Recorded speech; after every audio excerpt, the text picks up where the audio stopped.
अपने माता पिता की तीसरी संतान था। घर में सब कुछ ठीक ठाक चल रहा था, क्योंकि मुकेश के माता पिताजी ने मुकेश के जो दो बड़े भाई थे उनकी दोनों की शादियां समय रहते ही निपटा दी थी। अब माता पिता का पूरा फोकस मुकेश पे था, क्योंकि मुकेश दिन भर इधर उधर घूमता रहता था। घर में सब कुछ संपन्न था, लेकिन मुकेश की घूमने की आदत को लेकर उसके माता पिता और उसके दोनों बड़े भाई बहुत ज्यादा परेशान रहने लगे थे।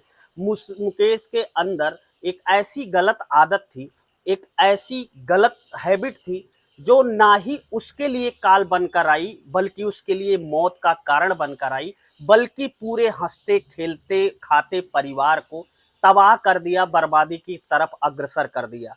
दोस्तों, आज की जो कहानी है ये सच्ची कहानी है, बहुत ही जागरूक और बहुत ही आपको सचेत करने वाली कहानी है कि यदि आदमी के अंदर, इंसान के अंदर एक गलत आदत हो जाए तो कहीं ना कहीं उसे बर्बादी के गर्त तक जरूर ले जाती है।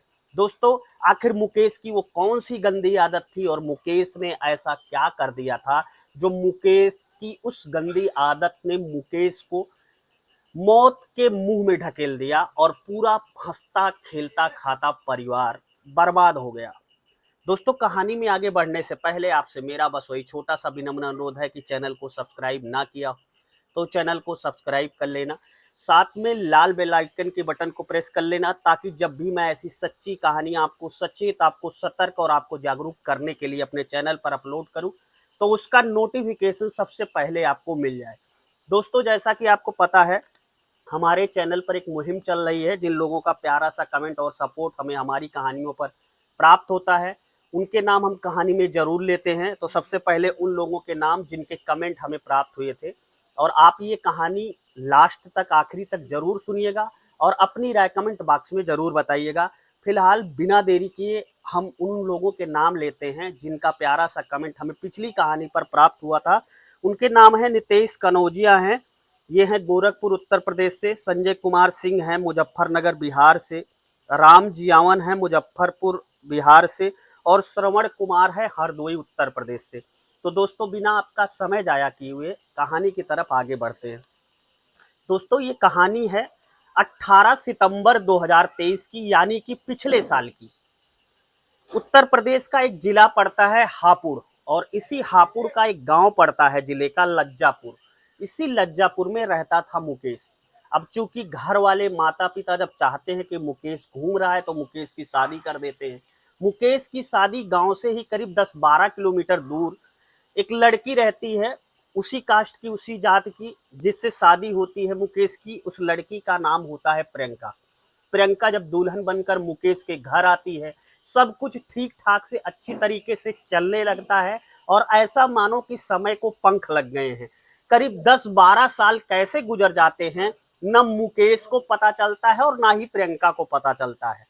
इस दौरान मुकेश ने पूरी तरीके से अपने होशो हवास में अपने घर की, परिवार की जिम्मेदारियां संभाल ली थी, और उसे 3 बच्चे प्राप्त हो चुके थे, 2 बेटे और 1 बेटी। मुकेश का परिवार अच्छी तरीके से चल रहा था। अचानक मुकेश की पत्नी प्रियंका एक दिन मुकेश से कहती है कि मुझे मायके जाना है, तो मुझे मायके लेकर चलो।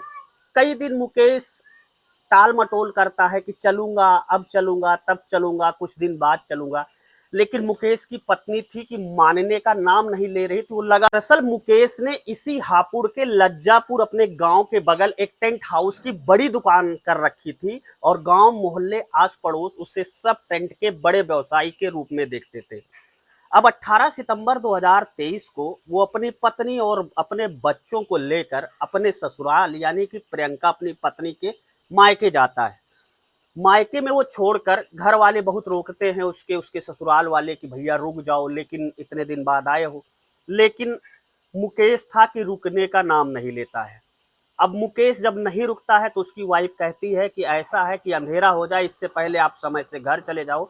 तो अपनी पत्नी को छोड़कर करीब 5-6 बजे वापस चला आता है अपने घर। अब घर तो पहुंच जाता है, उधर उसकी पत्नी अपने मायके में ठीक ठाक से अपना रहने लगती है। रात को घर पहुंचने की अपेक्षा में उसकी पत्नी उसके पास कॉल करती है, फोन करती है, लेकिन उसका फोन लगातार स्विच ऑफ जा रहा था। उसकी पत्नी ने भी एक गलती की कि उससे किसी बगल वाले को, पड़ोसी को, जो उसके गांव का था, यानी कि मुकेश के गांव का, अपने ससुराल में वो फोन करती, लेकिन उसने ऐसा नहीं किया। पूरी रात बीत गई, वो अपने पति मुकेश को फोन मिलाती रही, लेकिन मुकेश का फोन था कि उठने का नाम नहीं ले रहा था। दरअसल मुकेश का फोन स्विच ऑफ जा रहा था। अब अगले दिन सुबह जैसे ही सोकर मुकेश की पत्नी प्रियंका उठती है, अपने पति मुकेश का फिर से कॉल मिलाती है, फोन मिलाती है, लेकिन फोन था कि स्विच ऑफ था। अब वो किसी अनहोनी के डर से सीधा अपने भाई से, यानी कि मुकेश के साले से कहती है कि भैया मुझे मेरे गांव छोड़ दो, मेरे पति का फोन स्विच ऑफ जा रहा है। अब उसका भाई यानी कि मुकेश का साला अपनी बहन को लेकर, बच्चों को वहीं छोड़कर, जो मुकेश के बेटे और बेटियां थे अपने मामा के यहाँ ही थे, मुकेश की पत्नी अपने ससुराल आ जाती है, यानी कि मुकेश के घर आ जाती है। अब वो जब अपने घर पे पहुंचती है तो देखती है कि घर के दरवाजे पर ताला लगा हुआ है। अब वो पास पड़ोसियों से पूछती है, मुकेश का अता पता करती है, लेकिन मुकेश का कोई भी पता नहीं चलता है कि मुकेश आखिर गया कहाँ और मुकेश कहाँ गायब हो गया।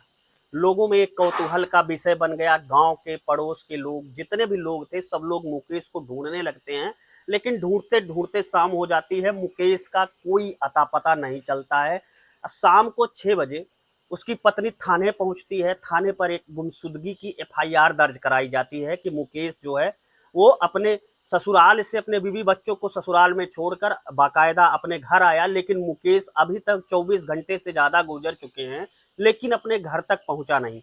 पुलिस बाकायदा एफआईआर दर्ज करती है। अब मुकेश को पुलिस ढूंढना शुरू करती है। सबसे पहले मुकेश को ढूंढने की कड़ी में वो मुकेश के घर आती है, तो घर पे देखती है कि उसकी वाइफ बहुत परेशान, बहुत हैरान, रोती हुई घर के सामने ही बैठी है और घर के बाहर ताला लटका हुआ है। अब वो परेशान हो जाती है। पुलिस वाले उस घर के ताले को जैसे ही तोड़ते हैं, देखते हैं कि अंदर मुकेश की बेड पर लाश पड़ी हुई है, वो भी बिना कपड़े के, नग्न अवस्था में उसकी लाश पड़ी हुई है। अब पुलिस वाले ये समझ नहीं पाते हैं कि आखिर इसकी हत्या क्यों और किसने की। अब पुलिस वहां पर लोगों से पूछताछ करती है, मुकेश के वाइफ से पूछताछ करती है। मुकेश के वाइफ से पूछती है कि क्या तुम्हें किसी के ऊपर शक है, तो मुकेश की वाइफ कहती है कि हाँ, मुझे अपने जेठ पर शक है। इनका नाम विनोद और राकेश है। विनोद और राकेश ने ही मेरे पति की हत्या की है। दरअसल उसके पति मुकेश की जहां पर बॉडी पड़ी हुई थी कमरे में, वहां पर खूब खून बिखरा हुआ था, खून के थक्के पड़े हुए थे, उसके सर पर गंभीर चोटों के निशान थे और बगल में ही एक रोटी जिसपे हम बनाते हैं तावा पड़ा हुआ था। अब पुलिस समझ जाती है कि हत्या आरोपी जो भी है उसने इस तावे से ही मुकेश की हत्या की है। इस तावे को ही सिर पर कई बार मारा गया है, क्योंकि तावा भी पूरी तरीके से खून में सना था। पुलिस मुकेश के दोनों बड़े भाइयों, यानी उसकी पत्नी प्रियंका के दोनों जेठ विनोद और राकेश को थाने लेकर जाती है, बाकायदा पूछताछ करती है, लेकिन मुकेश के दोनों बड़े भाई विनोद और राकेश थाने में ये कहते हैं कि साहब, एक बड़ा भाई होने के नाते हम अपने छोटे भाई से, भले ही हमारा थोड़ा सा जमीन का विवाद था पिताजी के एक्सपायर, पिताजी के खत्म होने के बाद, लेकिन साहब हम ऐसा नहीं कर सकते हैं। हम अपने भाई को क्यों मारेंगे? ऐसी कौन सी भाई होगा, ऐसा कौन सा साथी होगा, ऐसा कौन सा घर वाला होगा जो अपने ही भाई को मौत के घाट उतार दे? पुलिस अब दोनों की बातों को बारीकी से समझती है और पड़ोसियों से पूछती है। पड़ोसी भी कहते हैं कि साहब, ये दोनों भाई की दुश्मनी जरूर थी, लेकिन ये दोनों भाई ऐसे हैं कि ये लोग झगड़ा लड़ाई में नहीं रहते हैं, बल्कि मुकेश ही थोड़ा झगड़ेलू था, तो मुकेश को ये लोग नहीं मार सकते हैं। अब पुलिस इस बात को तक जाने के लिए दोनों भाई के नंबर की मैपिंग निकालती है, कॉल डिटेल निकालती है, लेकिन पुलिस को कोई ऐसा सबूत नहीं मिलता है जिससे वो इस हत्या के तह तक पहुंच पाए। पुलिस अब दोनों भाइयों को छोड़ देती है। अब पुलिस का अगला काम था कि मुकेश की कॉल डिटेल निकालना। अब जब पुलिस मुकेश की कॉल डिटेल निकालती है, तो जिस दिन वो अपनी पत्नी और अपने बच्चों को उनके मायके छोड़ने गया था, उनके मामा के यहाँ छोड़ने गया था, यानी कि अपने ससुराल छोड़ने गया था, उस दिन मुकेश ने एक नंबर पर कॉल की थी और उस नंबर का जब डिटेल निकलाया जाता है तो पता चलता है वो नंबर किसी हुसैन के नाम से रजिस्टर्ड है। अब सवाल ये था कि हुसैन कौन है? पुलिस, चूंकि जो सिम में डॉक्यूमेंट्स लगते हैं, जब हम सिम लेते हैं आधार कार्ड अपना या पैन कार्ड जो भी डॉक्यूमेंट्स लगाते हैं, डॉक्यूमेंट सिम कंपनी से लेती है और हुसैन की फोटोग्राफ लेती है। हुसैन की फोटोग्राफ को उसकी पत्नी को दिखाती है, गांव वालों को दिखाया जाता है और सबसे पूछा जाता है कि क्या कोई इस शख्स को पहचानता है। सारे लोग कहते हैं कि नहीं, इसे कोई नहीं पहचानता और ना ही हमारे परिवार में, रिश्तेदार में ऐसा कोई शख्स है। दरअसल हुसैन ने बाकायदा दाढ़ी रखी थी, जो आधार कार्ड में उसने अपना सिम लेते वक्त डॉक्यूमेंट्स, दस्तावेज सिम कंपनी को दिया था। अब पुलिस के पास सबसे बड़ा सवाल था कि आखिर हुसैन ये कौन है और उसका मृतक मुकेश के साथ में क्या संबंध है। पुलिस जब इस नंबर की भी लोकेशन निकालती है तो पता चलता है कि हुसैन की मोबाइल नंबर की लोकेशन, जिस दिन ये घटना हुई थी, जिस दिन मुकेश की हत्या की गई थी, उस दिन उस मोबाइल नंबर की लोकेशन भी ठीक उसी जगह थी जहां पर मुकेश की हत्या की गई थी। अब पुलिस हुसैन की तलाश करने लगती है और दिए गए एड्रेस पर, जो उसने सिम लिया था, उस एड्रेस पर पहुंचती है तो उसकी पत्नी मिलती है वहां पे, जिसका नाम नसरीन होता है। नसरीन से पूछती है कि क्या आप हुसैन को जानती हो, बाकायदा फोटो दिखाती है। तो नसरीन कहती है कि हाँ साहब, ये मेरे पति हुसैन हैं और साहब ये यहाँ पे नहीं रहते हैं, यहाँ एक जगह है वहां पर टेंट का व्यवसाय करते हैं। अब पुलिस डायरेक्ट मोदी नगर जाती है उसकी दुकान पर। हुसैन की टेंट की दुकान पिछले एक हफ्ते से बंद चल रही थी। अब पुलिस के बगल लोगों से पूछताछ करती है, वहां के दुकानदारों से पूछताछ करती है। लोग बताते हैं कि सर, हुसैन तो कई दिन से दुकान पर आ ही नहीं रहा है, वो टेंट का व्यवसाय करता है और उसकी दुकान काफी दिन से बंद चल रही है। अब पुलिस लगातार हुसैन के नंबर को मिलाए जा रही थी, लेकिन अपना हुसैन फोन बंद कर दिया था, इसलिए पुलिस हुसैन तक नहीं पहुंच पा रही थी। लेकिन कहते हैं ना कि जब पाप का घड़ा भरता है तो फूटता जरूर है। 25 सितंबर को, यानी कि ये घटना थी 18 सितंबर की, 25 सितंबर 2023 को हुसैन घूमते टहलते हापुड़ बस स्टॉप पर पहुंच जाता है और जैसे ही अपना मोबाइल नंबर ऑन करता है, चूंकि उसका मोबाइल पुलिस वालों ने सर्विलांस पर लगाया था, और जैसे ही अपना मोबाइल ऑन करता है वैसे ही पुलिस को सूचना जाती है कि ये मोबाइल अब एक्टिव हो गया है और पुलिस हुसैन को बस अड्डे पर पकड़ने के लिए पहुंचती है। हुसैन जैसे ही पुलिस की टीम को अपने सामने देखता है, वो भागने की कोशिश करता है, लेकिन पुलिस वाले उसे जाबाजी दिखाते हुए दबोच लेते हैं और हुसैन को थाने लाया जाता है। जब हुसैन से पूछताछ की जाती है तो पहले तो हुसैन पुलिस वालों को बरगलाना शुरू करता है, लेकिन पुलिस जब एक एक कड़ी जोड़कर एक एक डॉक्यूमेंट दिखाती है कि जिस दिन मुकेश की हत्या हुई थी उस दिन आपकी मोबाइल की लोकेशन उसी जगह पर थी और आपने इतनी कॉल की थी, जब कॉल हिस्ट्री पुलिस दिखाती है तब हुसैन अपना जुर्म कबूल कर लेता है और आगे की कहानी में बताता है कि दरअसल वो भी टेंट का व्यवसायी है और मुकेश भी टेंट का व्यवसायी था। दोनों ही गे थे, दोनों एक दूसरे को फोन पर चाहने लगे थे और हुसैन को मिलने के लिए मुकेश बार बार फोन कर रहा था, लेकिन हुसैन था कि वो मना कर देता था। अब मुकेश ने एक समय तलाशा, उसकी पत्नी मायके जाने के लिए कह रही थी, तो 18 सितंबर 2023 को अपने पत्नी को मायके छोड़कर आया और फिर अपने घर पर अकेला था। अब उसने सोचा कि ये मौका अच्छा है इस काम को अंजाम देने के लिए।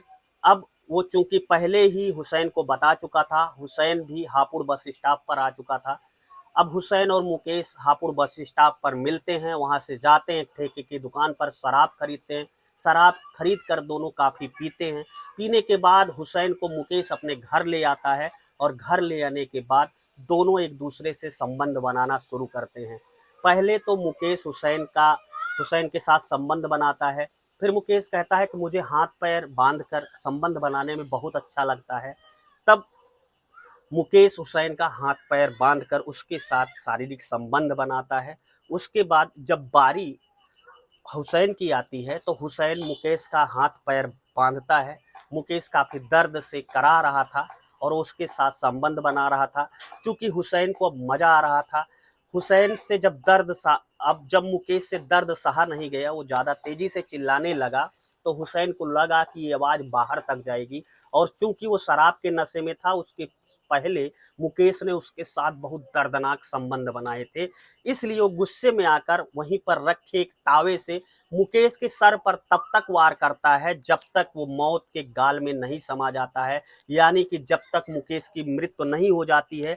मुकेश की मृत्यु होने के बाद वो कुछ देर वहीं पर इंतजार करता है और रात में 4 बजे चाय बनाकर पीता है, और चाय बनाकर पीने के बाद चुपके से रात के अंधेरे में 4:30 बजे वो निकलता है और मौके का फायदा उठाकर हापुड़ बस अड्डे पहुंच जाता है, और हापुड़ बस अड्डे से वो सीधा मोदी नगर पहुंच जाता है। लेकिन उसे डर सता रहा था कि ये पोल कहीं ना कहीं से खुल जाएगी, इसलिए वो अपना मोबाइल स्विच ऑफ करके अपनी दुकान बंद करके अपने रिश्तेदारों के यहाँ रह रहा था। लेकिन 25 सितंबर 2023 को हापुड़ ये जानने के लिए आया था कि इस मामले में किसको अरेस्ट किया गया और कौन गिरफ्तार हुआ, कहीं मेरा तो नाम नहीं आया, कहीं तो मैं नहीं पकड़ा जाऊंगा। वो अपने एक रिश्तेदार से बात करने के लिए जैसे हापुड़ बस स्टॉप पर आकर अपना मोबाइल ऑन करता है, वैसे ही पुलिस उसे अरेस्ट कर लेती है। अब जब पूरी घटना ये पुलिस वालों को सुनाता है तो पुलिस वाले भी इस पूरी घटना को सुनकर हैरान परेशान हो जाते हैं। दोस्तों, तो ये थी आज की सच्ची कहानी। इस सच्ची कहानी को सुनाने का मतलब दोस्तों किसी को हैरान करना या परेशान करना नहीं था। इस सच्ची कहानी को सुनाने का मकसद सिर्फ इतना था कि आप सतर्क रहें, जागरूक रहें, अपने आंख कान नाक सब कुछ खुले रखें, क्योंकि अनहोनी कभी भी किसी के साथ हो सकती है। तो दोस्तों, आपको कहानी कैसी लगी? आप मुकेश और हुसैन के बारे में क्या कहना चाहते हैं? अपनी दिल की राय कमेंट बॉक्स में जरूर बताएं। आप कहानी कहां से, किस जिले से, किस प्रदेश से, किस गांव से सुन रहे थे, ये भी जरूर बताएं, ताकि अगली आने वाली कहानी में मैं आपका नाम जरूर लूं। मिलता हूं ऐसी एक नई सच्ची क्राइम कहानी के साथ, आपको अलर्ट करने के लिए, जागरूक करने के लिए जल्द ही। तब तक के लिए जय हिंद, वंदे मातरम।